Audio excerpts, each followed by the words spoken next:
નમસ્કાર મિત્રો, સ્વાગત છે આપનું ડીટીવી ન્યૂઝમાં। દાહોદના વોર્ડ નંબર 3માં આજે ભર બપોરે એક એવી ઘટના બની કે જોઈને આખો વિસ્તાર ધ્રુજી ઉઠ્યો। નવજીવન મિલ વિસ્તારમાં એમજીવીસીએલના કલ્યાણ ફીડરના ટ્રાન્સફોર્મરમાં અચાનક આગ ભભૂકી ઉઠી।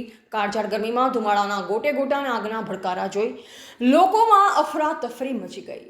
આજે બપોરે લગભગ 2 વાગ્યાની આસપાસ નવજીવન મિલ વિસ્તારમાં આ ટ્રાન્સફોર્મર અચાનક ધડાકા સાથે આગની લપેટમાં આવી ગયું। એક પળમાં જ વિસ્તારમાં ધુમાડાની ઘેરી લાઈનો ફેલાઈ ગઈ। કાળા ધુમાડાની ઊંચી લપાટાઓ અને આગના ભડકારા જોઈ આસપાસના ઘરો અને દુકાનોમાંથી લોકો દોડતા બહાર આવ્યા। એક તરફ તાપમાન 42 ડિગ્રી પાર કરી રહ્યું હતું તો બીજી તરફ ટ્રાન્સફોર્મરમાંથી નીકળતી આગ અને વિસ્ફોટનો ભય।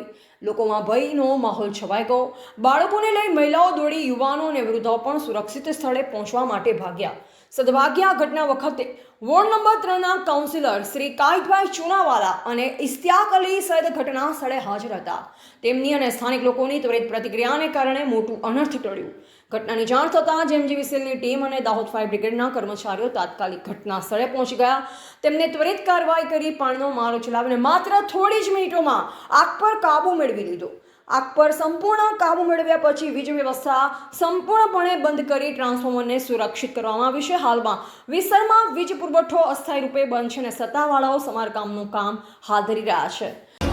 આજરોજ બપોરના 3 કલાકે દાહોદ નગરપાલિકા ફાયર બ્રિગેડને વોર્ડ નંબર 3ના સદસ્ય શ્રી કાયદભાઈ ચુનાવાલા તેમજ ઇશ્તિયાકભાઈ સૈયદ દ્વારા કોલ મળેલ કે 4 થાંભલા નવજીવન મિલ પાસે એક ઇલેક્ટ્રિક ડીપીમાં આગ લાગેલ છે, જેમાં તાત્કાલિક દાહોદ ફાયર બ્રિગેડને જાણ થતાં તાત્કાલિક ઘટના સ્થળે પહોંચેલ અને એમજીવીસીએલની ટીમ પણ તાત્કાલિક ઘટના સ્થળે પહોંચેલ।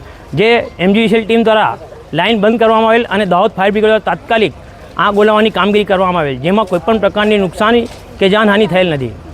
મિત્રો, આવી ઘટનાઓ વારંવાર બનતી રહે છે, જેથી એમજીવીસીએલને વિનંતી છે કે જૂના અને ઓવરલોડ ટ્રાન્સફોર્મરને તાત્કાલિક બદલવામાં આવે, જેથી લોકોના જીવ અને માલની સુરક્ષા સુનિશ્ચિત થઈ શકે। આ ઘટનામાં કોઈ જાનમાલનું નુકસાન થયું નથી, જે સૌથી મોટી સારી વાત છે।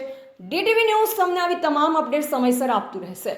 વધુ માહિતી અને અપડેટ્સ માટે ડીટીવી ન્યૂઝને સબસ્ક્રાઇબ કરો, લાઇક કરો અને શેર કરો। નમસ્કાર, જય હિન્દ।